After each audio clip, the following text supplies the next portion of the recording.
어머니 제발 집 앞에서 리어카 좀 끌고 다니지 마세요. 내 체면이 있잖아요. 다 어머니가 고집을 부려서 그렇잖아요. 집안 망신이에요. 이웃들이 뭐라고 생각하겠어요? 우리가 어머니를 제대로 모시지 않는다고 오해할 거 아니에요. 그렇게 시어머니를 구박하며 무시하던 며느리는 며칠 뒤 시어머니에게 특별한 일이 생긴 후부터 며느리 서영이 시어머니를 미행하며 의심의 눈초리로 추궁한다. 어머니, 강남 그 큰 건물에서 뭘 하신 거예요? 정말 숨기는 거 없어요? 이야기 시작하기 전에 먼저 무료 버튼인 구독과 좋아요 눌러주세요.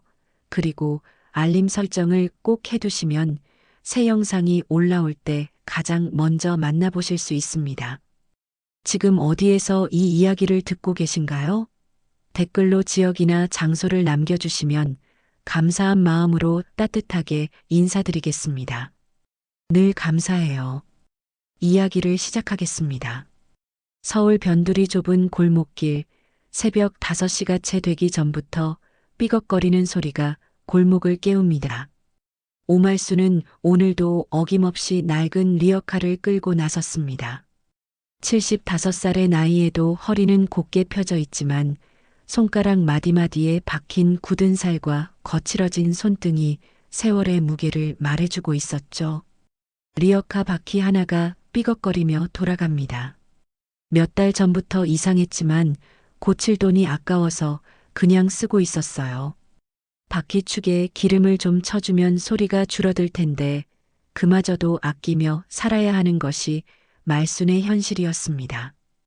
오늘은 어디서 폐지를 좀 구할 수 있을까? 말순은 혼자 중얼거리며 익숙한 길을 걸어갔습니다. 아침 공기는 차갑고 맑았습니다. 아직 동네 사람들이 모두 잠들어 있는 시간이라 거리는 조용했어요. 가로등 불빛 아래로 말순의 그림자가 길게 늘어졌습니다. 리어카를 끄는 작은 할머니의 모습이 어둠 속에서도 꿋꿋하게 보였죠. 첫 번째 목적지는 대림 아파트 쓰레기장이었습니다. 여기는 아침 일찍 나와야 다른 폐지 줍는 분들과 경쟁하지 않아도 되거든요. 말순은 지난 10년간 이 일을 해오면서 터득한 나름의 노하우가 있었어요. 어느 아파트가 폐지가 많이 나오는지, 어느 시간대에 가야 좋은 것들을 구할 수 있는지 모두 손바닥 들여다보듯 알고 있었습니다. 플라스틱 장갑을 끼고 쓰레기 봉투들을 하나씩 뒤져보기 시작했습니다. 봉투를 열 때마다 코를 찌르는 냄새가 올라왔지만 이제는 익숙해졌어요.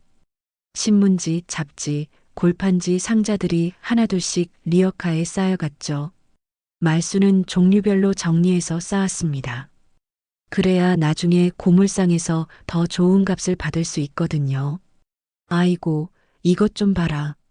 말수는 깨끗한 골판지 상자를 발견하고는 기뻐했습니다. 택배 상자인데 접착 테이프만 뜯어내면 완전히 깨끗한 상태였어요. 이런 건 킬로당 좋은 값을 받을 수 있거든요. 말수는 정성스럽게 테이프를 제거하고 상자를 펼쳐서 다른 골판지들과 함께 쌓았습니다. 구부정한 자세로 1시간 넘게 쓰레기를 뒤지다 보니 허리가 욱신거리기 시작했습니다. 무릎도 아파왔어요. 하지만 멈출 수는 없었습니다. 이 나이에 할 수 있는 일이 이것밖에 없다는 걸 말수는 누구보다 잘 알고 있었거든요. 하루 종일 이렇게 구부정한 자세로 폐지를 주워 모으면 겨우 10,000원에서 15,000원 정도 벌 수 있었죠. 두 번째로 향한 곳은 상가 뒷골목이었습니다. 이때쯤이면 해가 조금씩 떠오르기 시작해서 골목이 밝아지고 있었어요. 상가에서는 가게에서 버린 포장재들을 주로 주었습니다. 치킨집 앞에서는 깨끗한 종이박스들이, 옷가게 뒤편에서는 쇼핑백들이 나왔어요. 말수는 하나하나 정성스럽게 골라서 리어카에 실었습니다. 그런데 치킨집 사장이 문을 열고 나와서는 인상을 찌푸렸습니다. 할머니, 여기서 쓰레기 뒤지지 마세요. 가게 이미지가 안 좋아 보인다고요. 손님들이 뭐라고 생각하겠어요. 사장의 목소리에는 짜증이 묻어 있었습니다. 말수는 고개를 숙이며 사과했습니다. 죄송합니다. 금방 치울게요. 가슴이 쓰라렸지만 참을 수밖에 없었어요. 이런 일은 한두 번이 아니었거든요. 사람들은 말순을 보면서 동정 어린 시선을 보내거나 아니면 귀찮아하는 표정을 짓곤 했습니다. 하지만 말순은 그런 시선들을 견뎌내며 묵묵히 자신의 일을 해나갔어요. 남에게 손 안 벌리고 내 힘으로 사는 게 내 자존심이지. 말순은 늘 이렇게 말하며 자신을 달랬습니다. 비록 몸은 힘들고 사람들의 시선이 차가워도 누구에게 기대지 않고 살아간다는 것이 그에게는 큰 의미였으니까요. 남편 박종수가 세상을 떠난 지 벌써 12년이 넘었지만 그때부터 지금까지 한 번도 자식들 앞에서 돈 달라는 소리 한 번 하지 않았습니다. 남편이 살아계실 때는 작은 구멍가게를 운영했었어요. 비록 크게 벌지는 못했지만 그래도 남부럽지 않게 살았었죠. 아들 정우가 대학교를 졸업하고 취직할 때까지 뒷바라지도 해줬고요. 하지만 남편이 갑작스럽게 쓰러진 후 모든 게 달라졌습니다. 병원비로 돈이 다 나가고 가게도 문을 닫아야 했어요. 세 번째로 간 곳은 초등학교 앞이었습니다. 여기서는 아이들이 버린 공책이나 문제집들을 주로 구했어요. 종이 질이 좋아서 값도 괜찮게 받을 수 있거든요. 말수는 아이들이 등교하기 전에 얼른 정리해야 했습니다. 아이들이 보면 할머니를 가리키며 수군거리는 소리가 들리거든요. 오후가 되어서야 집으로 돌아온 말순을 맞이한 것은 아들 정우와 며느리 서영의 차가운 시선이었습니다. 특히 서영은 말순이 리어카를 끌고 다니는 모습을 몹시 부끄러워했죠. 어머니, 제발 집 앞에서 리어카 좀 끌고 다니지 마세요. 체면이 있잖아요. 서영의 목소리에는 짜증과 원망이 가득했습니다. 이웃들이 뭐라고 생각하겠어요? 우리가 어머니를 제대로 모시지 않는다고 오해할 수도 있다고요. 그리고 지호 친구들도 다 알고 있어요. 아이가 얼마나 창피해하는지 모르세요? 서영은 목소리를 높이며 계속 말했습니다. 정우 역시 크게 다르지 않았습니다. 엄마, 사람들이 뭐라고 생각하겠어요? 아들이 멀쩡히 있는데 어머니가 폐지를 주우러 다니시면 우리 체면이 말이 아니에요. 정우의 말에는 어머니에 대한 걱정보다는 자신의 체면을 걱정하는 마음이 더 컸습니다. 회사에서도 소문이 났어요. 부장님까지 아시더라고요. 가장 마음 아픈 것은 손주 지호의 반응이었습니다. 13살인 지호는 친구들과 함께 있을 때 할머니를 만나면 고개를 푹 숙이고 모른 척했습니다.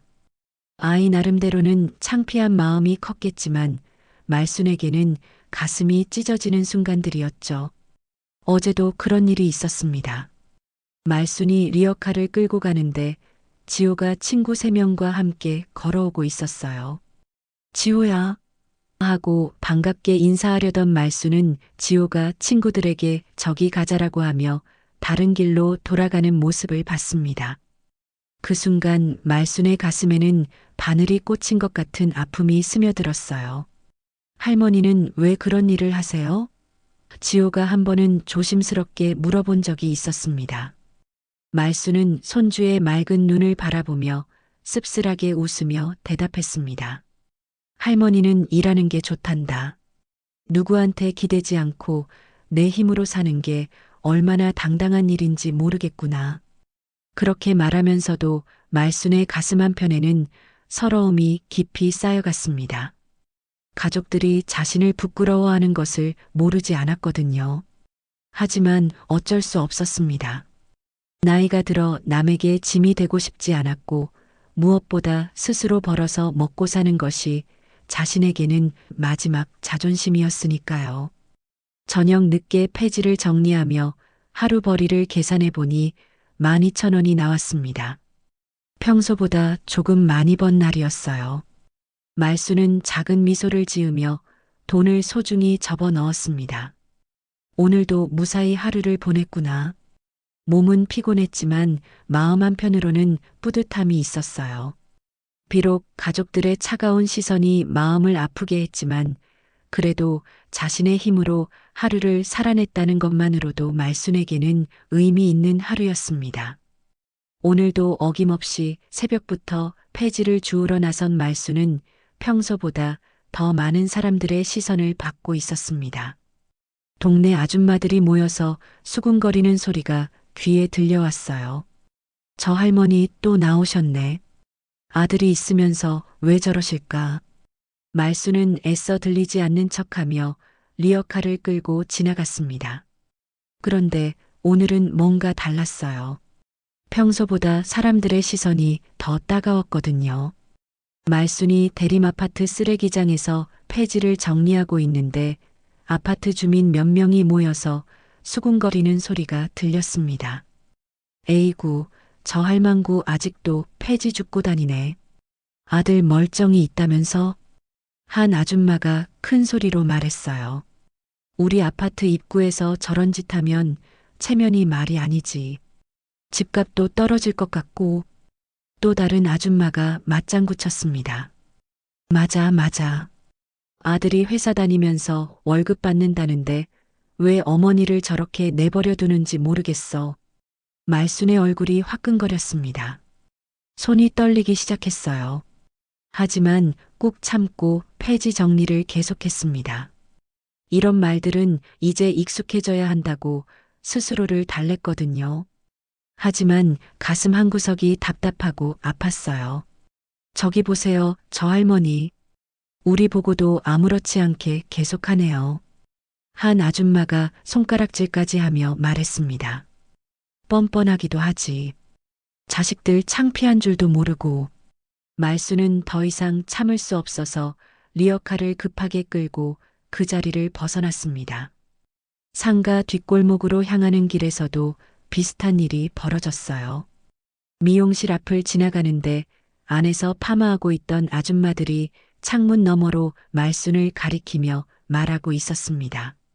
저 할머니 매일 저기서 쓰레기 뒤지시더라. 아이고, 불쌍해라. 자식들이 효도를 안 하나 봐. 말순은 걸음을 재촉했습니다. 귀에 들리는 말들이 너무 괴로웠어요. 자신은 누구에게도 피해를 주지 않으려고 조용히 일하고 있는데 왜 사람들은 이렇게 손가락질을 하는 걸까요?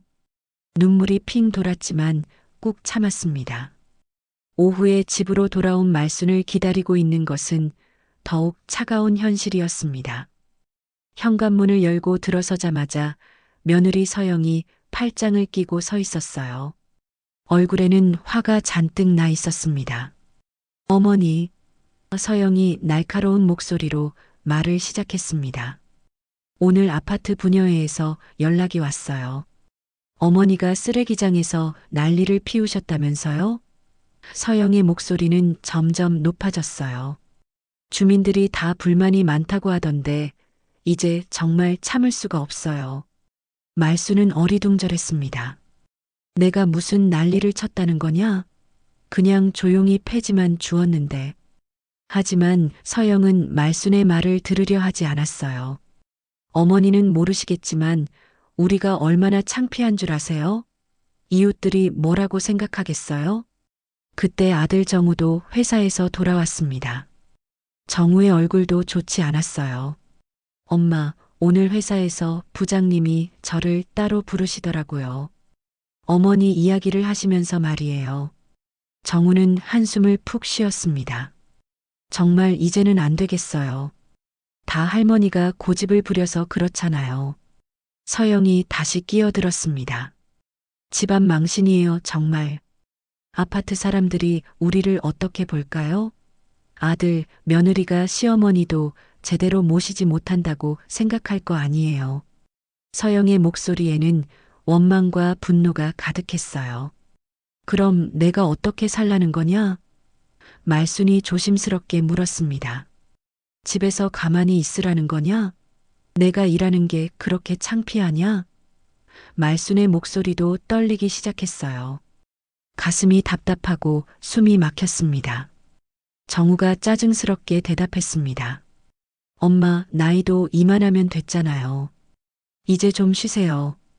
우리가 모실 테니까.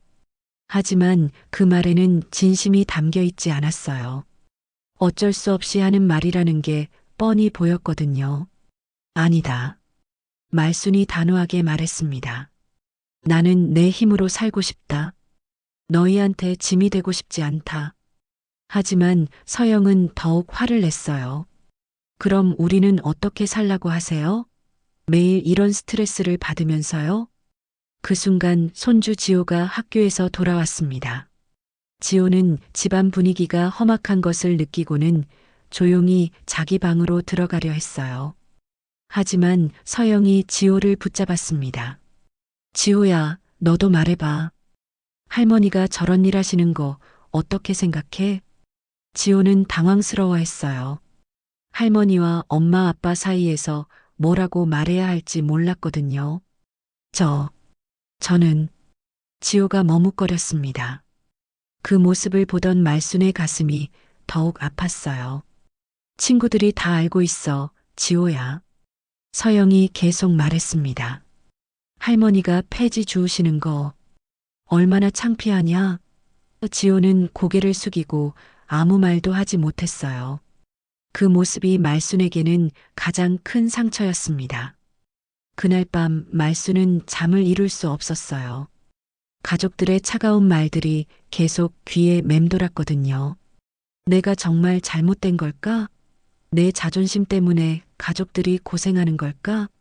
하지만 그래도 남에게 손 벌리고 싶지는 않았어요. 새벽에 일어나서 화장실에 가던 말순은 우연히 남편의 옷장을 열게 되었습니다. 정리하려고 열었는데 안쪽 깊숙한 곳에서 낡은 봉투 하나가 눈에 띄었어요. 이게 뭐지?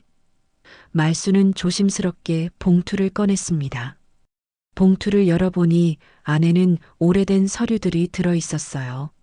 말순은 돋보기를 쓰고 서류를 자세히 들여다봤습니다. 그런데 놀랍게도 그 안에는 강남 도곡빌딩 소유권 증서라고 쓰여 있었습니다. 말순의 손이 떨렸어요. 설마 이 건물이 아직도 내 이름으로? 말순은 믿을 수 없다는 표정으로 서류를 다시 한번 천천히 읽어봤습니다. 분명히 자신과 남편의 이름으로 되어 있었어요. 20년 전에 남편과 함께 투자했던 그 건물이었습니다. 말순의 가슴이 두근거리기 시작했어요. 만약 이 서류가 진짜라면 자신이 지금까지 생각했던 것과는 완전히 다른 상황이 될 수도 있었거든요. 하지만 확실하지 않았어요. 이 서류가 아직 유효한 건지 정말 자신 소유인지 확인해 봐야 했습니다. 며칠 동안 말순은 그 서류를 계속 들여다봤습니다. 밤마다 돋보기를 쓰고 한 글자 한 글자 확인해 봤지만 분명히 자신과 남편 박종수의 이름이 적혀 있었어요. 하지만 20년이나 지난 일이라 기억이 흐릿했습니다. 남편이 살아계실 때 강남에 작은 건물 하나를 샀다고 했는데 그게 이 건물인지 확신할 수 없었거든요. 남편이 돌아가신 후 정신이 없었던 그 시절을 떠올려 봤습니다. 병원비며 장례비며 급한 일들만 처리하느라 다른 건 생각할 겨를이 없었어요. 집도 정리하고 가게도 정리하느라 바빴죠. 그때 남편의 서류들을 대충 정리해서 옷장에 넣어뒀는데 이런 중요한 게 들어있을 줄은 몰랐습니다. 여보, 당신이 말해줘야지. 말순은 남편의 영정사진 앞에서 중얼거렸습니다. 이게 정말 우리 건물이 맞나? 남편 사진은 여전히 온화한 미소를 짓고 있을 뿐이었어요. 답답한 마음에 말순은 결심했습니다. 직접 확인해 보기로 한 거죠. 다음 날 새벽 말순은 평소보다 일찍 집을 나섰습니다. 하지만 오늘은 리어카를 끌지 않았어요. 대신 깨끗한 옷으로 갈아입고 서류를 가방에 넣어서 나왔습니다. 평소에 입던 낡은 옷이 아닌 명절 때나 입던 검은색 정장을 꺼내 입었어요. 거울을 보니 오랜만에 단정한 모습이었습니다. 가족들에게는 아무 말도 하지 않았어요. 혹시 헛된 희망일 수도 있었거든요. 서영이 부엌에서 아침 준비를 하고 있었지만 말수는 조용히 현관문을 나섰습니다. 어머니, 어디 가세요? 서영이 뒤늦게 물어봤지만 말수는 대답하지 않았어요. 지하철 타는 것도 오랜만이었습니다. 평소에는 걸어서 다닐 수 있는 거리만 다녔거든요. 지하철역까지 가는 길에서도 사람들의 시선이 느껴졌어요. 저 할머니 오늘은 왜 정장을 입고 다니지? 하는 것 같았습니다. 지하철을 타고 강남역으로 향했습니다. 말순에게는 정말 오랜만에 강남행이었어요. 남편과 함께 마지막으로 강남에 간 게 언제였는지도 기억나지 않았습니다. 지하철 안에서 서류를 다시 한번 확인해 봤습니다. 강남구 도곡동 도곡빌딩이라고 적혀 있었어요. 주소도 정확하게 나와 있었습니다. 지하철 안은 출근하는 사람들로 북적였어요. 말수는 구석에 서서 사람들을 바라봤습니다. 모두 바쁘게 스마트폰을 들여다보거나 음악을 들으며 각자의 일상을 살아가고 있었죠. 문득 자신의 지난 10년이 떠올랐습니다. 매일 새벽부터 폐지를 주우며 하루하루 버텨온 시간들이 말이에요. 강남역에서 내려서 택시를 탔습니다. 택시비가 아까웠지만 길을 잘 모르는 상황에서는 어쩔 수 없었어요. 도곡빌딩으로 가주세요. 기사 아저씨가 고개를 끄덕였습니다. 아, 그 큰 건물 말씀이시죠? 요즘 임대료가 엄청 비싼 곳이에요. 금방 갑니다. 기사 아저씨의 말에 말순의 가슴이 두근거렸어요. 정말 자신의 건물이라면 얼마나 놀라운 일일까요? 택시 창문 밖으로 보이는 강남의 풍경은 말순이 기억하던 것과는 완전히 달랐습니다. 높은 빌딩들이 즐비하게 서 있었고 도로에는 비싼 외제차들이 줄지어 다니고 있었어요. 세상이 참 많이 변했구나. 말순은 혼자 중얼거렸습니다. 남편과 함께 이 동네에 왔던 기억이 희미하게 났어요. 그때는 지금처럼 번화하지 않았던 것 같은데 이제는 완전히 다른 모습이었습니다. 10분 정도 지나서 택시가 한 건물 앞에 멈춰 섰습니다. 말순이 고개를 들어 올려다보니 정말 큰 건물이었어요. 15층짜리 상업용 빌딩이었습니다. 건물 입구에는 도곡빌딩이라는 간판이 크게 붙어 있었고 아래쪽에는 여러 회사들의 간판이 달려 있었어요.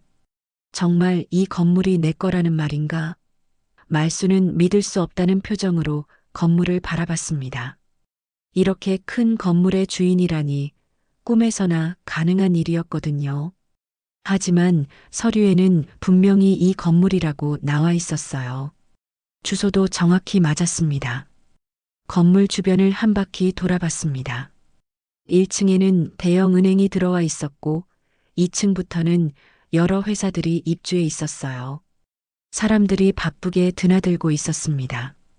모두 정장을 입고 서류 가방을 들고 다니는 회사원들이었죠. 건물 로비로 들어가니 대리석으로 꾸며진 고급스러운 공간이 눈에 들어왔습니다. 천장도 높고 조명도 화려했어요. 로비 한쪽에는 관리사무소가 있었습니다. 말수는 떨리는 마음으로 관리사무소 문을 두드렸어요. 실례합니다. 안에서 나이 지긋한 남자가 나왔습니다. 깔끔한 정장을 입고 있었어요. 어떻게 오셨습니까? 정중한 말투였지만 말순을 보는 시선이 조금 의아해 보였습니다. 말순은 조심스럽게 가방에서 서류를 꺼냈습니다. 손이 떨려서 서류를 제대로 펼치는 것도 힘들었어요. 이 건물 소유주가 누군지 확인하고 싶어서요. 관리인은 서류를 받아 자세히 들여다봤어요. 그러더니 눈이 커지면서 깜짝 놀라는 표정을 지었습니다. 어머, 혹시 오말순 어르신이세요? 관리인의 목소리가 갑자기 높아졌어요. 말순이 고개를 끄덕이자 관리인의 태도가 완전히 달라졌습니다. 허리를 깊숙이 숙이며 정중하게 인사했어요. 주인 어르신, 언제 오시나 기다렸습니다. 저는 이 건물 관리를 맡고 있는 김 과장입니다. 김 과장은 말순을 사무실 안쪽 소파로 안내했어요. 커피 드릴까요? 아니면 차를 드릴까요? 갑자기 극진한 대접을 받으니 말순은 어리둥절했습니다. 정말 이 건물이 제 소유인가요? 말순이 조심스럽게 물었습니다. 아직도 믿어지지 않았거든요. 김 과장이 고개를 끄덕였어요. 물론입니다. 고 박종수님과 공동 소유로 되어 있었고 박종수님이 돌아가신 후에는 어르신 단독 소유가 되었습니다. 김 과장은 컴퓨터를 켜서 건물 정보를 보여줬어요. 여기 보시면 소유주로 오말수님이 등록되어 있습니다. 그동안 연락이 안 되셔서 걱정했는데 이렇게 찾아주셔서 정말 다행입니다. 말순의 머리가 하얘졌습니다. 정말로 자신이 이 큰 건물의 주인이라는 게 현실로 다가왔어요. 이 건물 가치가 얼마나 됩니까? 떨리는 목소리로 물어봤습니다. 김 과장이 미소를 지으며 대답했습니다. 현재 시가로 약 300억 원 정도 됩니다. 강남 핵심 지역이라 계속 오르고 있어요. 그리고 매달 임대료 수입이 2억 원 정도 나오고 있습니다. 말순은 그 자리에 주저앉을 뻔했습니다. 300억 원이라니 평생 들어본 적도 없는 금액이었거든요. 매달 2억 원씩 들어온다니 자신이 폐지를 주어서 번 돈과는 비교할 수도 없는 액수였어요. 그런데 어르신, 그동안 임대료는 어떻게 하시려고요? 김 과장이 조심스럽게 물었습니다. 연락처를 몰라서 어쩔 수 없이 건물 관리 계좌에 적립해두고 있었는데 지난 10년 동안 쌓인 게 약 20억 원 정도 됩니다. 말순은 완전히 현실감을 잃었습니다. 자신이 매일 새벽부터 나가서 폐지를 주어 하루에 겨우 10,000원을 벌고 있는 동안 20억 원이나 되는 돈이 쌓여 있었다는 것이 믿어지지 않았어요. 다리에서 힘이 빠져 의자에 털썩 주저앉았습니다. 어르신, 괜찮으세요? 김 과장이 걱정스럽게 물으며 물을 가져다 줬습니다. 말순은 한참 동안 아무 말도 할 수 없었어요. 물을 한 모금 마시고 나서야 겨우 정신을 차릴 수 있었습니다. 머릿속이 하얘지면서 현실감이 사라졌거든요. 정말 믿어지지 않습니다. 말순이 떨리는 목소리로 말했어요. 제가 폐지를 주어서 하루에 10,000원씩 벌고 있었는데 이런 돈이 있었다니. 김 과장은 고개를 끄덕이며 이해한다는 표정을 지었습니다. 어르신께서 어떻게 생활하고 계신지 몰라서 연락드리지 못했습니다. 개인정보 때문에 함부로 찾아뵐 수도 없었고요. 김 과장이 설명했어요. 하지만 매달 임대료는 꼬박꼬박 들어오고 있었고 건물 관리도 철저히 하고 있었습니다. 말순은 서류를 다시 한번 자세히 들여다봤습니다. 남편의 이름과 자신의 이름이 나란히 적혀 있었어요. 이제야 남편이 왜 그렇게 조용히 웃고만 있었는지 알 것 같았습니다. 마지막까지 가족을 걱정하는 마음이었구나 싶었어요. 이 일을 아무도 모르죠? 말순이 조심스럽게 물었습니다. 김 과장이 고개를 끄덕였어요. 물론입니다. 건물주의 개인정보는 철저히 보호하고 있습니다. 임차인들도 모르고 저희 직원들 외에는 아무도 모릅니다. 말순은 깊은 생각에 빠졌습니다. 이 사실을 가족들에게 알려야 할까? 마음 한편으로는 기쁨이 올라왔지만 다른 한편으로는 복잡한 감정이 들었어요. 지금까지 가족들이 자신을 대하는 모습을 생각해 보니 과연 어떻게 반응할지 궁금했거든요. 혹시 이 돈을 찾으려면 어떤 절차가 필요한가요? 말순이 물었습니다. 김 과장이 친절하게 설명해 줬어요. 신분증과 인감증명서만 있으면 언제든지 찾아가실 수 있습니다. 모두 어르신 명의로 되어 있으니까요. 하지만 말순은 성급하게 결정하고 싶지 않았어요. 너무 갑작스러운 일이었거든요. 일단은 이 사실을 비밀로 해주세요. 제가 좀 더 생각해 볼 시간이 필요해요. 김 과장은 알겠다며 고개를 끄덕였습니다. 집으로 돌아가는 길에 말순의 마음은 복잡했습니다. 지하철 안에서 창밖을 바라보며 많은 생각을 했어요. 자신을 폐지 줍는 할머니라고 부끄러워하던 가족들의 모습이 떠올랐습니다. 특히 서영이 했던 말들이 귀에 맴돌았어요. 집안 망신이에요. 체면이 있잖아요. 어머니 때문에 우리가 얼마나 창피한지 모르세요. 그런 말들을 들을 때마다 가슴이 아팠는데 이제는 다른 감정이 들었어요. 과연 돈을 알게 되면 어떻게 달라질까 하는 궁금증이었죠. 집에 도착했을 때는 이미 저녁 시간이 다 되어 있었습니다. 현관문을 열고 들어서자마자 서영이 팔짱을 끼고 서 있었어요. 얼굴에는 화난 표정이 역력했습니다. 어머니, 어디 갔다 오시는 거예요? 연락도 안 하시고. 서영의 목소리에는 짜증이 묻어 있었어요. 그리고 오늘 왜 폐지 안 주우셨어요? 혹시 어디 아프신 건 아니죠? 말수는 피곤해서 대답하기도 싫었어요. 그냥 볼 일이 있어서 나갔다 왔다. 하지만 서영은 계속 추궁했습니다. 무슨 볼 일이요? 어머니가 무슨 볼 일이 있다고 정장까지 입고 나가세요? 정우도 거실에서 나왔습니다. 엄마, 오늘 회사에서 또 말 나왔어요. 어머니가 폐지 안 줍고 계시다고 소문났다면서요. 혹시 몸이 아프신 건 아니죠? 정우의 말에서도 진짜 걱정보다는 체면을 의식하는 마음이 더 컸어요. 아니다, 괜찮다. 말순이 간단히 대답하고 방으로 들어가려 했습니다. 하지만 서영이 막아섰어요. 어머니, 솔직히 말씀해 주세요. 혹시 어디서 돈이라도 생긴 거예요? 아님 복권이라도 당첨된 건가요? 서영의 예리한 질문에 말순이 깜짝 놀랐어요. 하지만 태연한 척했습니다. 무슨 소리냐? 내가 가진 게 뭐가 있다고. 서영은 의심스러운 눈빛으로 말순을 바라봤어요. 그럼 왜 오늘 갑자기 정장을 입고 나가신 거예요? 그냥 기분 전환하려고 그랬다. 말순이 대답했지만 서영은 쉽게 믿으려 하지 않았어요. 어머니, 혹시 숨기시는 거 없죠? 우리는 가족인데 솔직하게 말씀해 주세요. 그때 손주 지호가 학원에서 돌아왔습니다. 지호는 집안 분위기가 이상한 것을 느끼고는 조용히 인사했어요. 할머니, 안녕하세요. 말수는 손주를 보니 마음이 좀 누그러졌습니다. 그래, 지호야. 학원은 재미있었니? 말순이 다정하게 물었어요. 지호가 고개를 끄덕였습니다. 네, 할머니. 그런데 할머니 오늘 왜 예쁜 옷 입으셨어요? 아이의 순수한 질문에 말수는 웃음을 지었습니다. 할머니도 가끔은 예쁘게 입고 싶어서 그랬단다. 하지만 서영은 여전히 의심스러운 표정이었어요.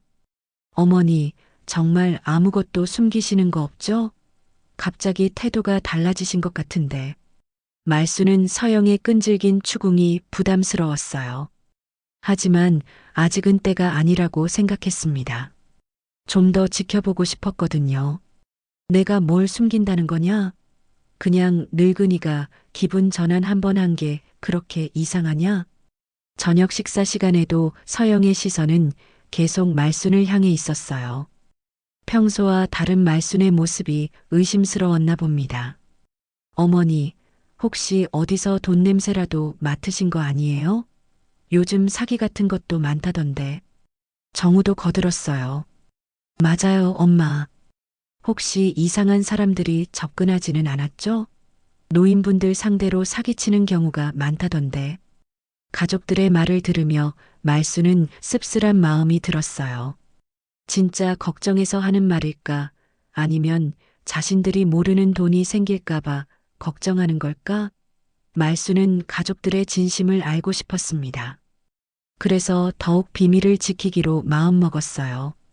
그날 밤 말수는 잠이 오지 않아 뒤척였습니다. 남편의 영정사진을 바라보며 혼자 중얼거렸어요.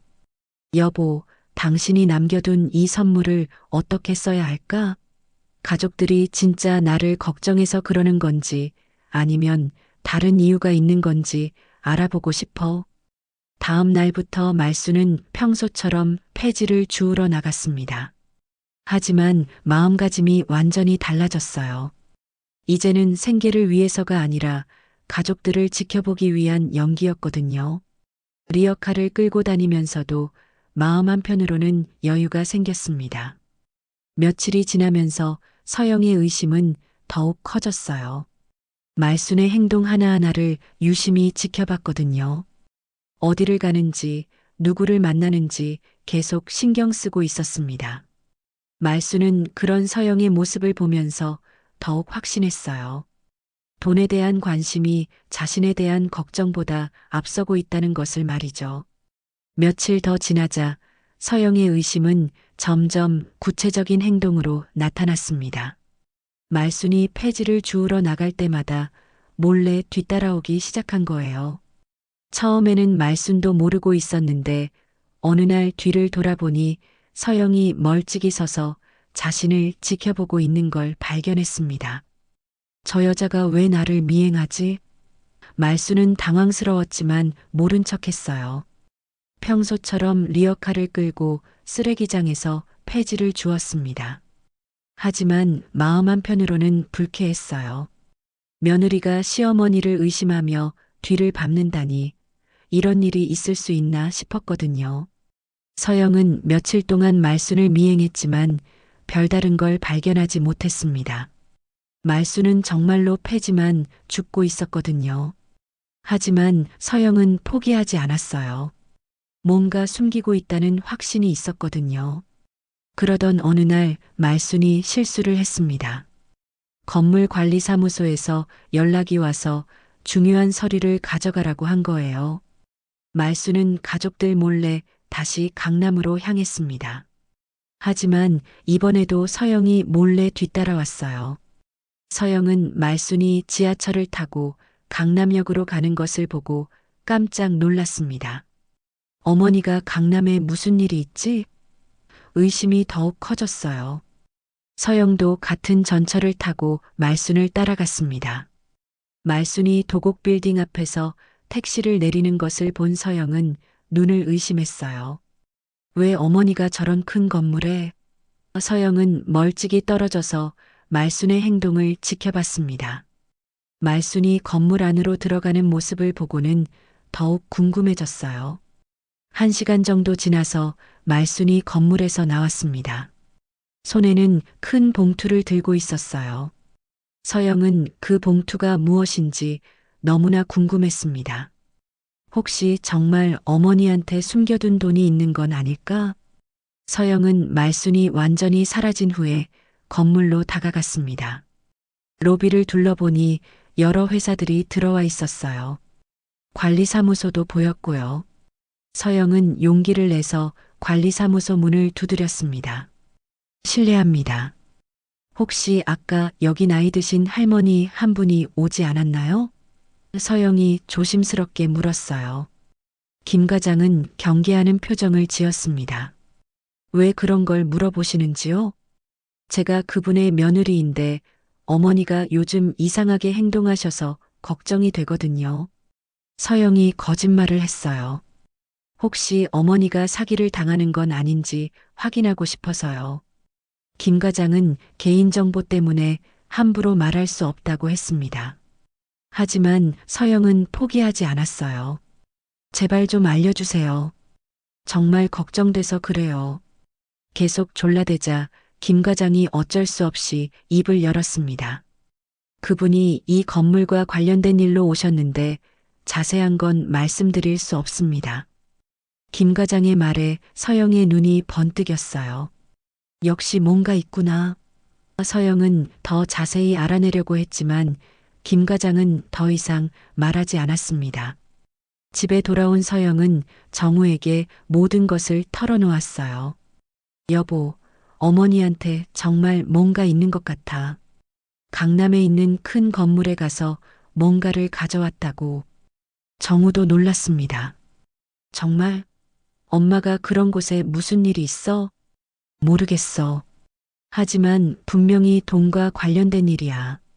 관리사무소 사람이 건물과 관련된 일이라고 했거든. 서영의 목소리에는 흥분이 섞여 있었어요. 혹시 어머니가 우리 모르게 돈을 숨겨둔 건 아닐까? 정우도 점점 의심하기 시작했습니다. 그럴 리가. 하지만 요즘 어머니가 확실히 달라지긴 했어. 두 사람은 말순을 더욱 자세히 관찰하기로 했어요. 그날 저녁 말순이 집에 돌아왔을 때 분위기가 이상했습니다. 정우와 서영이 거실에 나란히 앉아서 자신을 기다리고 있었거든요. 마치 신문이라도 하려는 것 같았어요. 어머니, 앉으세요. 정우가 딱딱한 목소리로 말했습니다. 말수는 뭔가 잘못되었다는 것을 직감했어요. 왜 그러냐? 조심스럽게 물었습니다. 서영이 먼저 입을 열었어요. 어머니, 솔직하게 말씀해 주세요. 혹시 숨겨둔 돈이나 재산이 있으시죠? 직설적인 질문이었습니다. 말수는 당황했지만 모른 척 했어요. 무슨 소리냐? 내가 무슨 돈이 있어? 그럼 오늘 강남에는 왜 가셨어요? 서영이 추궁했습니다. 저희가 다 봤어요. 어머니가 큰 건물에 들어가시는 거. 말수는 깜짝 놀랐어요. 자신을 미행했다는 뜻이었거든요. 너희가 나를 미행했다는 거냐? 말순의 목소리가 떨렸습니다. 배신감이 밀려왔어요. 며느리가 시어머니를 의심해서 뒤를 밟다니 상상도 못한 일이었거든요. 정우가 변명했습니다. 미행한 게 아니라 걱정돼서 그런 거예요. 엄마가 요즘 이상하게 행동하시니까. 하지만 말수는 이미 상처받은 상태였어요. 가족이 자신을 믿지 않는다는 게 너무 서러웠습니다. 그래서 뭘 알아냈냐? 말순이 차갑게 물었어요. 서영이 대답했습니다. 건물 관리사무소 사람이 어머니와 그 건물이 관련 있다고 하던데요. 정확히 뭔지 말해주세요. 말수는 더 이상 참을 수 없었어요. 가슴이 터질 것 같았거든요. 그래, 맞다. 나한테 돈이 있다. 그것도 아주 많이. 갑작스러운 고백에 정우와 서영은 눈이 커졌습니다. 어머니, 정말이에요? 서영의 목소리가 떨렸어요. 기대와 흥분이 섞인 목소리였습니다. 얼마나 있으신데요? 말수는 그런 서영을 바라보며 씁쓸하게 웃었어요. 강남에 건물 하나가 있다. 그것도 아주 큰 거. 말순이 말하자 정우와 서영은 서로 얼굴을 마주봤습니다. 믿을 수 없다는 표정이었어요. 건물이요? 정말이에요? 너희 아버지가 돌아가시기 전에 사둔 거야. 나도 며칠 전에 알았다. 말순이 설명하자 서영의 눈이 반짝였어요. 그럼 그 건물이 지금 어머니 소유라는 거예요? 말순이 고개를 끄덕이자 서영과 정우는 완전히 달라진 모습을 보였습니다. 갑자기 얼굴이 밝아지면서 말투까지 바뀌었어요. 어머니, 왜 그런 중요한 얘기를 진작 안 해주셨어요? 그동안 얼마나 걱정했는데요. 서영의 목소리에는 이제 원망이 아닌 달콤함이 묻어 있었어요. 어머니, 혹시 그 건물값이 얼마나 돼요? 정우도 조심스럽게 물었습니다. 말수는 가족들의 급변한 태도를 보면서 가슴이 아팠어요. 역시 돈 앞에서는 사람이 이렇게 달라지는구나 싶었습니다. 하지만 이미 말을 시작한 이상 끝까지 해야 했어요. 300억 원 정도 된다고 하더라. 말순의 말에 정우와 서영은 완전히 기절할 뻔했습니다. 300억 원이요? 정말이에요? 서영이 흥분해서 물었어요. 그 순간 말순은 깨달았습니다. 가족들이 진정으로 원하는 게 무엇인지를 말이에요. 300억 원이라는 말을 들은 순간 정우와 서영의 얼굴은 완전히 달라졌습니다. 마치 다른 사람이 된 것처럼 눈빛부터 말투까지 모든 게 변했어요. 서영은 갑자기 말순의 손을 잡으며 환하게 웃었습니다. 어머니, 그런 큰일을 왜 혼자 끌어안고 계셨어요? 서영의 목소리에는 꿀이 발라져 있었어요. 방금까지 의심하며 추궁하던 그 사람이 맞나 싶을 정도였습니다. 저희가 얼마나 도와드릴 수 있는데요? 정우도 마찬가지였어요. 엄마, 혼자서 그런 큰 재산을 관리하시기 힘드셨을 텐데. 갑자기 효자가 된 것처럼 걱정스러운 표정을 지었습니다. 이제부터 저희가 도와드릴게요. 엄마 혼자서는 너무 부담스러우실 거예요. 말수는 이런 변화된 모습을 보며 가슴이 찢어지는 것 같았어요. 돈 이야기가 나오자마자 180도 달라진 태도를 보니 너무 서러웠거든요. 하지만 이미 말을 꺼낸 이상 끝까지 지켜봐야겠다고 생각했습니다. 그동안 매달 임대료는 어떻게 되고 있어요? 서영이 빠르게 물었어요. 이미 머릿속으로 계산을 하고 있는 것 같았습니다. 혹시 그것도 받지 못하고 계신 거예요? 말순이 대답했습니다. 매달 2억 원씩 들어온다고 하더라. 그런데 내가 모르고 있던 10년 동안의 돈이 쌓여 있다고 하네. 서영의 눈이 더욱 커졌어요. 2억 원씩이요? 그럼 1년에 24억 원이네요. 정우도 흥분을 감추지 못했습니다. 엄마, 그럼 지금까지 쌓인 돈이 얼마나 돼요? 20억 원 정도 된다고 하더라. 말순의 대답에 두 사람은 완전히 넋을 잃었어요. 서영은 갑자기 말순 앞에 무릎을 꿇었습니다. 어머니, 지금까지 죄송했어요. 제가 어머니를 이해하지 못했네요. 눈물까지 글썽이며 연기를 하기 시작했어요. 이제서야 어머니의 마음을 알 것 같아요. 그동안 어머니가 폐지를 주우시는 게 자존심 때문이었구나. 이런 큰 재산이 있으면서도 스스로 일하려고 하셨던 거네요. 서영의 말에는 감동이 가득한 것처럼 들렸지만 말수는 그 속마음을 뻔히 알 수 있었어요. 정우도 거들었습니다. 엄마 정말 대단하세요. 그런 큰 돈이 있으면서도 우리한테 기대지 않으려고 하시다니. 하지만 말수는 그들의 진심을 의심했어요. 정말로 자신을 존경해서 하는 말일까요? 어머니, 이제부터는 저희가 모든 걸 도와드릴게요. 서영이 말순의 어깨를 주무르며 말했어요. 이런 큰 재산 관리하시려면 전문적인 도움이 필요하잖아요. 저희가 알아보겠어요. 말순은 서영의 갑작스러운 친절이 어색했습니다. 몇 시간 전까지만 해도 자신을 의심하며 미행까지 했던 사람이 이렇게 달라질 수 있나 싶었거든요. 괜찮다. 나 혼자 할 수 있어. 안 돼요, 어머니. 서영이 급하게 말했어요. 이런 큰 돈을 혼자 관리하시면 위험해요. 사기꾼들도 많고 세금 문제도 복잡하고요. 서영의 목소리에는 절박함이 묻어 있었습니다. 정우도 맞장구 쳤어요. 맞아요, 엄마. 법적인 문제도 있을 수 있고 은행 업무도 복잡할 텐데요. 저희가 도와드려야 해요. 두 사람은 번갈아 가며 말순을 설득하기 시작했습니다. 그때 손주 지호가 방에서 나왔어요. 집안이 왜 이렇게 시끄러운지 궁금했나 봅니다. 할머니, 무슨 일이에요? 지호의 순수한 질문에 말순은 마음이 좀 누그러졌어요. 서영이 빠르게 지호를 끌어안았습니다. 지호야, 할머니가 우리한테 정말 좋은 소식을 알려주셨어. 그리고는 지호의 귀에 대고 속삭였어요. 지호의 표정이 놀라움으로 변했습니다. 할머니, 정말이에요?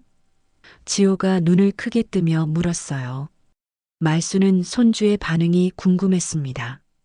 이 아이도 돈 이야기를 듣고 달라질까요? 그래, 정말이란다.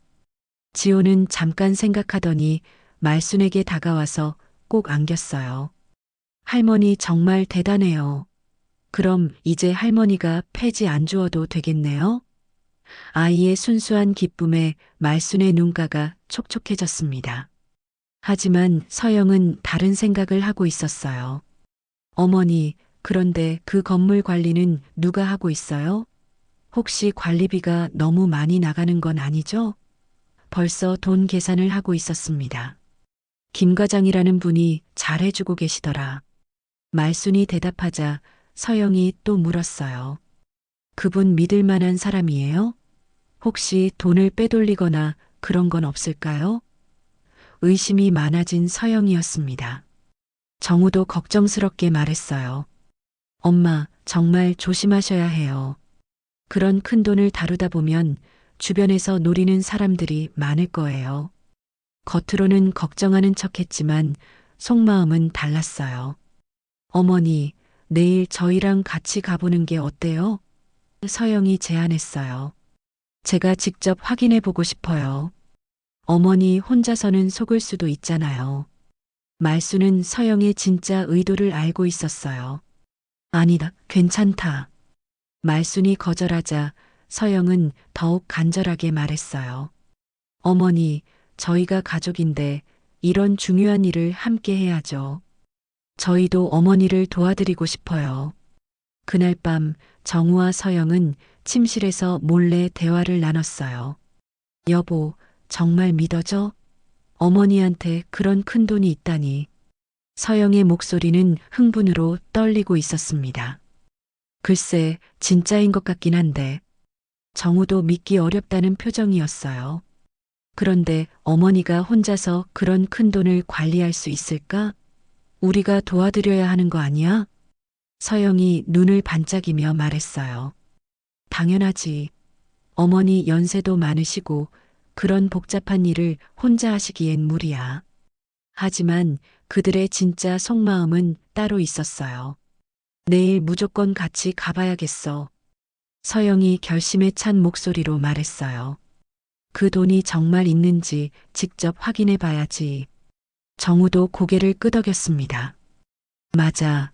우리도 알아야 할 권리가 있어. 한편 말수는 잠들지 못하고 있었어요. 가족들의 급변한 태도를 보며 마음이 복잡했거든요.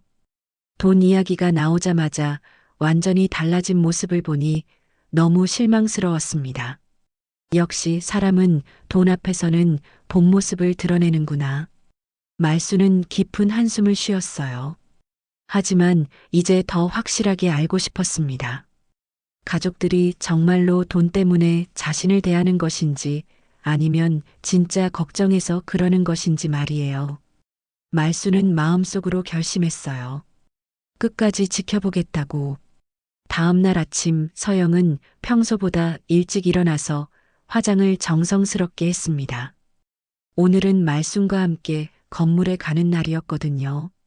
거울을 보며 미소를 지었어요. 드디어 그 돈을 직접 확인할 수 있겠구나.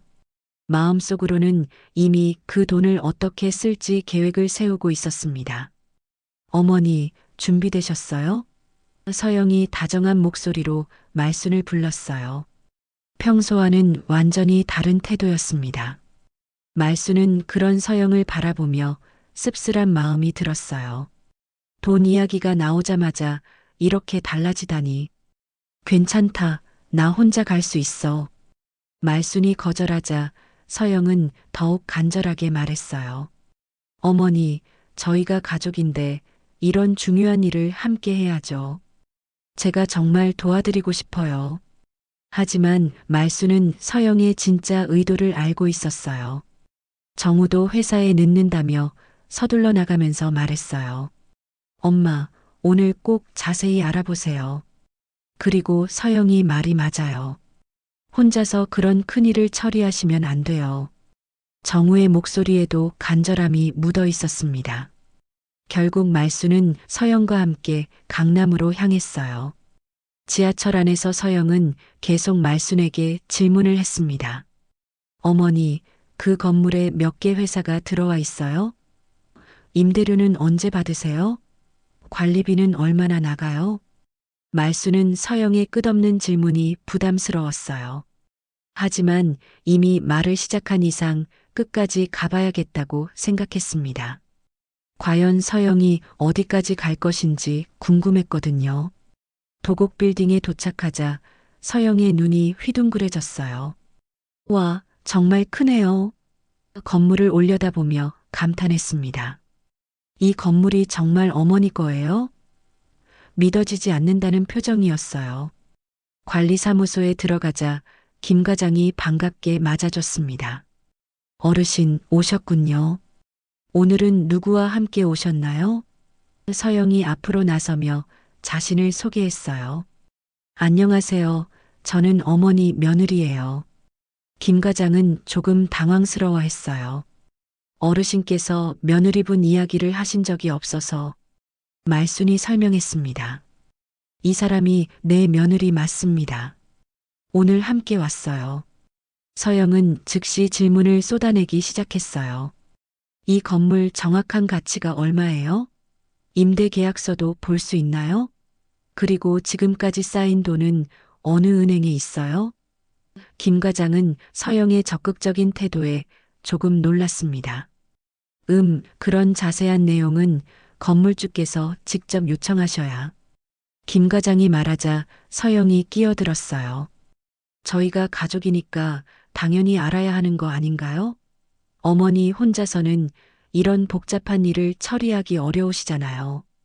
말수는 서영의 모습을 보며 점점 화가 났어요. 마치 자신이 무능한 사람인 것처럼 말하고 있었거든요. 나도 할 수 있다. 나이 들었다고 바보가 된 건 아니야. 하지만 서영은 계속 김 과장을 압박했어요. 그 쌓여있는 20억 원, 저희가 직접 확인할 수 있나요? 어머니가 속을 수도 있잖아요. 김 과장은 난처한 표정을 지었습니다. 며느리분, 이런 일은 절차가 있습니다. 건물주이신 어르신께서 직접 요청하셔야. 김 과장이 설명하려 하자 서영이 더욱 목소리를 높였어요. 절차가 뭐가 중요해요? 저희가 가족인데. 말수는 더 이상 참을 수 없었어요. 그만해.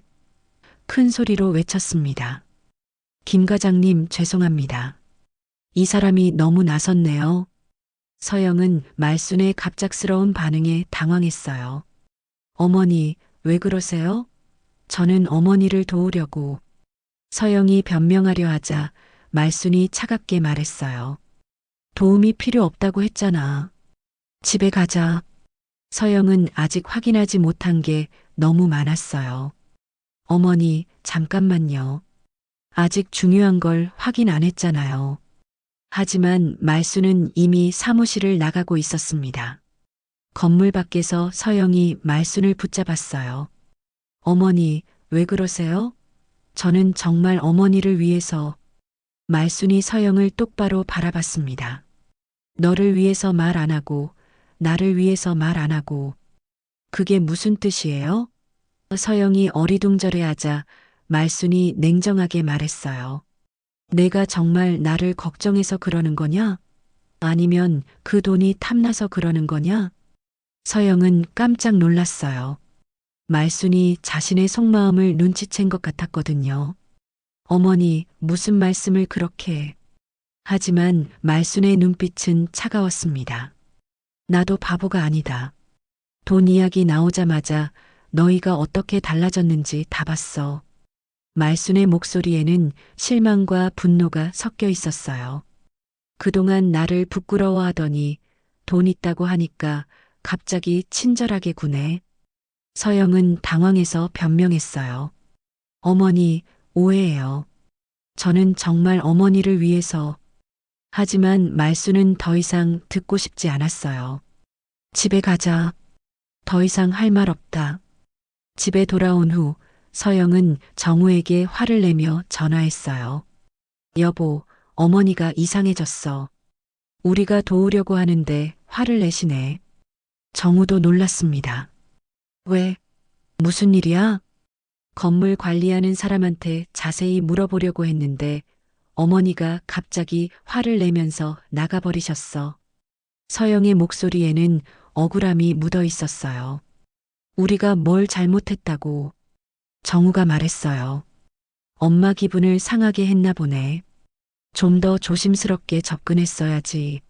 하지만 서영은 포기할 생각이 없었어요. 아니야, 우리가 알아야 할 권리가 있어. 그 돈이 정말 있는지도 확실하지 않잖아. 그날 저녁 집안 분위기는 최악이었습니다. 말수는 방에만 있고 서영은 거실에서 계속 투덜거렸어요. 정말 이해할 수 없어. 우리가 도우려고 하는데 왜 그러시는지. 정우도 고민이 깊어졌어요. 엄마가 우리를 의심하시는 것 같아. 서영이 맞장구 쳤습니다. 맞아. 마치 우리가 돈을 노리는 것처럼 생각하시는 것 같아. 하지만 실제로는 그들이 정말로 그 돈을 노리고 있었어요. 서영은 이미 머릿속으로 그 돈으로 무엇을 할지 계획을 세우고 있었거든요. 300억 원이면 강남에 아파트도 살 수 있고 아이 교육비도 충분하고. 그때 말순이 방에서 나왔습니다. 손에는 서류를 들고 있었어요.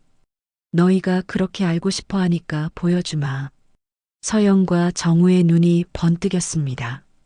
말순이 건물 소유권 증서를 테이블에 놓았어요. 이게 그 증서다. 직접 확인해 봐라. 서영이 급하게 서류를 집어들었습니다. 정말로 말순의 이름이 적혀 있었어요. 어머니, 정말이네요. 서영이 흥분해서 소리쳤습니다. 하지만 말순의 표정은 차가웠어요. 이제 믿겠나? 내가 거짓말한다고 생각했지? 정우도 서류를 보며 놀랐어요. 엄마, 정말 대단하세요. 이런 큰 재산이. 하지만 말순은 그들의 반응을 보며 더욱 실망했습니다. 결국 돈만 확인하면 되는 거였구나 싶었거든요. 말순은 서류를 다시 걷어들이며 말했어요. 이제 봤으니까 됐지? 더 이상 의심하지 마라.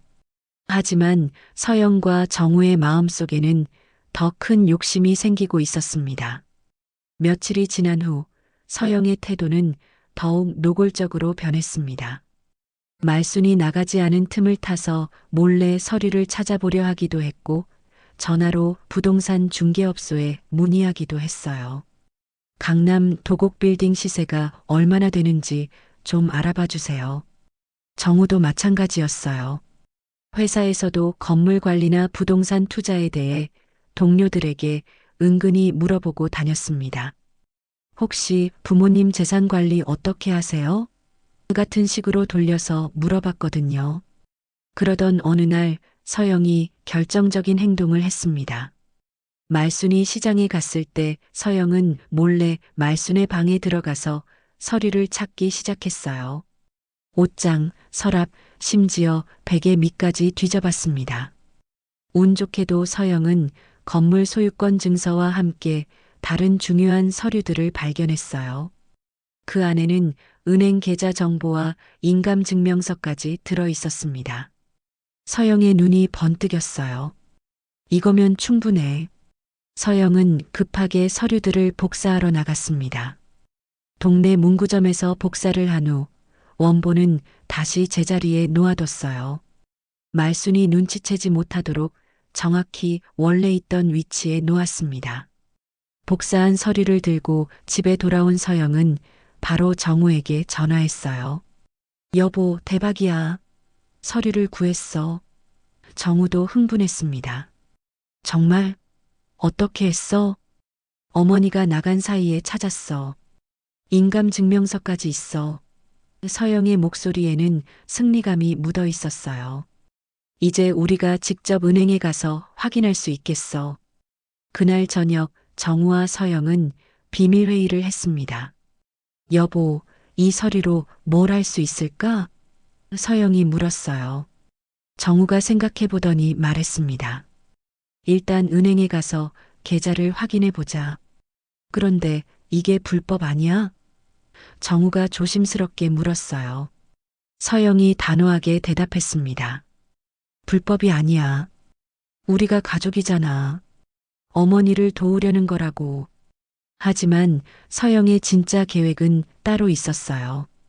복사한 서류를 이용해서 말순 몰래 건물 소유권을 자신 명의로 바꾸려는 거였습니다.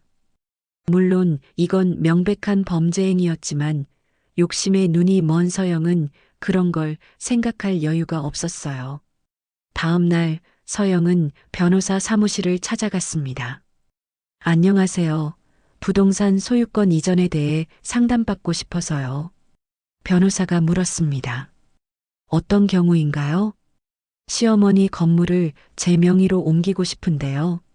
서영이 거짓말을 했어요. 어머니께서 연세도 많으시고 저희가 관리하라고 하셨거든요. 변호사는 필요한 서류들을 설명해 줬습니다.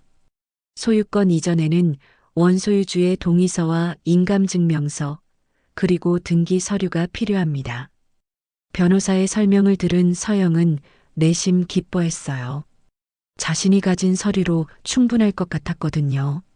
하지만 변호사는 한 가지 더 중요한 걸 말했습니다. 그런데 본인이 직접 오셔야 해요.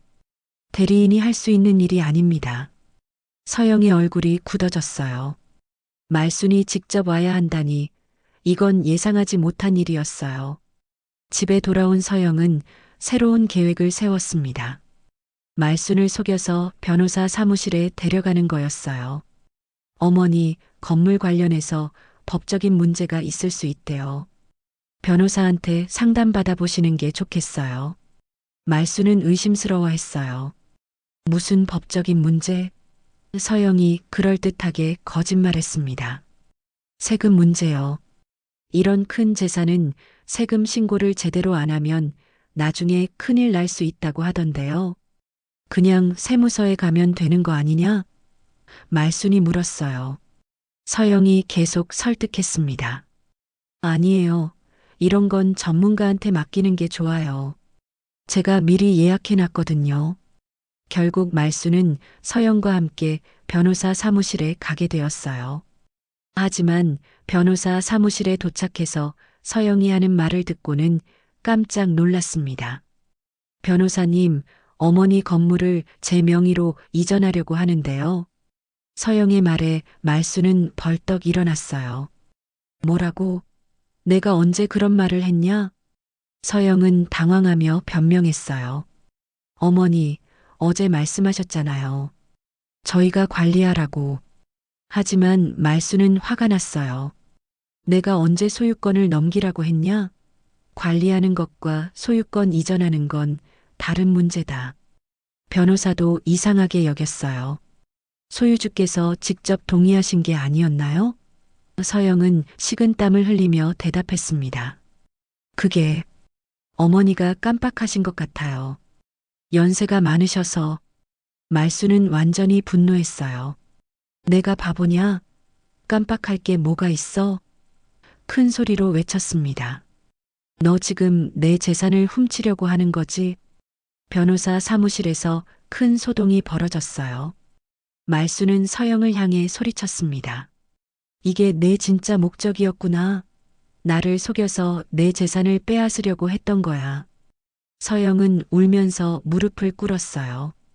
어머니, 오해해요. 저는 정말 어머니를 위해서. 하지만 말순은 더 이상 속지 않았어요. 위한다고? 내가 나를 위한 게 뭐가 있어? 그동안 나를 폐지 줍는 할머니라고 부끄러워하더니 돈 있다고 하니까 갑자기 친절하게 굴고. 말순의 목소리에는 깊은 상처가 묻어 있었어요. 그리고 이제는 아예 내 재산을 빼앗으려고 하고. 변호사가 중재에 나섰어요. 일단 진정하시고 이런 일은 가족끼리 충분히 상의하신 후에 오세요. 하지만 말순은 이미 마음을 정했어요. 상의할 게 뭐가 있어? 이 사람들 마음속을 이제야 알겠다. 말순이 서영을 째려보며 말했어요. 너는 이제부터 내 며느리가 아니다. 그리고 그 건물은 너희와는 상관없는 일이야. 변호사 사무실을 나온 후 말순은 바로 다른 변호사를 찾아갔어요. 이번에는 유언장을 작성하러 간 거였습니다. 제 재산을 진정으로 저를 사랑하는 사람에게 물려주고 싶습니다. 말순은 건물의 일부는 손주 지호의 교육비로, 일부는 동네에서 자신을 도와주던 분식집 아주머니에게, 나머지는 지역 장학재단에 기부하기로 했어요. 정우와 서영에게는 한 푼도 주지 않겠다고 명시했습니다. 집에 돌아온 말순은 당당하게 선언했어요. 너희가 진짜 원하는 게 뭔지 이제 알겠다. 하지만 그 돈은 너희 손에 들어가지 않을 거야. 서영은 바닥에 주저앉아 울부짖었습니다. 잘못했어요, 어머니. 제발 용서해 주세요. 하지만 말순의 마음은 이미 돌아서 있었어요. 이제 와서 후회해도 소용없다. 돈 앞에서 드러난 너희 본 모습을 똑똑히 봤으니까. 그날부터 말순은 진정한 자유를 느꼈어요. 더 이상 가족들 눈치를 보며 폐지를 줍지 않아도 되었고, 자신을 진심으로 사랑하는 사람들을 위해 돈을 쓸 수 있게 되었거든요. 손주 지호는 할머니의 품에 안기며 말했어요. 할머니, 저는 할머니가 부자든 가난하든 상관없어요. 할머니가 제일 좋아요. 말수는 지호를 꼭 안으며 미소 지었어요. 그래, 이제 할머니는 정말 행복하단다. 돈이 사람의 본 모습을 드러내는 거울이라는 것을 깨달은 말수는 이제 진정으로 자신을 사랑하는 사람들과 함께 존경받는 삶을 살아갈 수 있게 되었습니다. 오늘 이야기는 여기서 마무리하겠습니다. 구독과 좋아요는 다음 영상을 준비하는데 큰 힘이 됩니다. 그리고 이 영상을 어디에서 보고 계신지 이름이나 지역을 댓글로 남겨주시면 감사한 마음으로 따뜻하게 인사드리겠습니다. 끝까지 함께 해주셔서 감사합니다.